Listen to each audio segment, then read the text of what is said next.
The next station is Carluke. Having travelled by train back up the Lanarkshire branch, we are now on the main Glasgow-bound line, but we're not going to be dazzled by that prospect just yet. Oh no, we're not here for a good town, we're here for a forgotten town. Carluke. We're at Carluke. Carluke. This is Carluke. Thank you.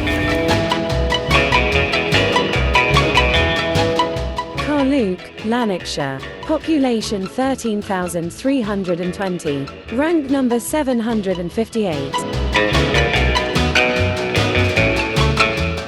So whilst the first pub we found in Carluke was the Railway Inn, it was packed to the gunnels with folks limbering up for this afternoon's Calcutta Cup fixture and utterly devoid of spare seating, with us head a wee bit further into town. So is that the Kirkton Inn? That is described as large town centre pub, and the one just round the corner, the Wee Thurkett, is 18th century pub within a 21st century pedestrian precinct. Shall we risk this one first? Right. Yeah, there's a seat here. It's probably not got the rugger. Oh, it has. Oh, just a drink. Pint of quietest, please. What else, madonna? One north of the border, eh? It's the taste you love. Absolutely. $7.90, please, my love. Thank you. Cheers, much.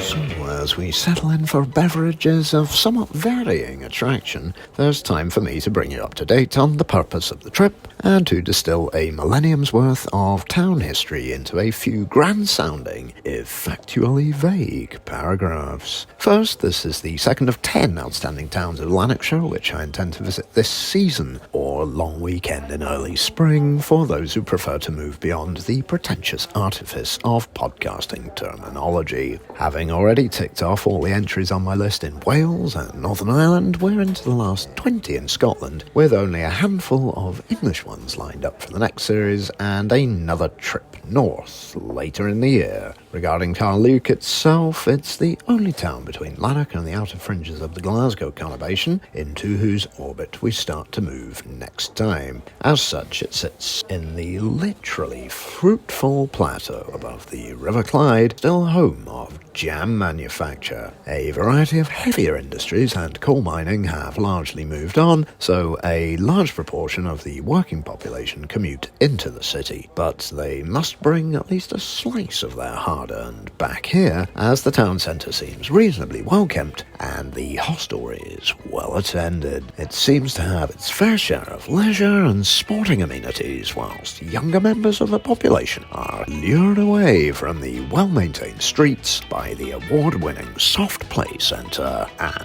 skate park. Caledonia best. It's alright, man. I feel like I've had the tenants now for this half-time. Okay.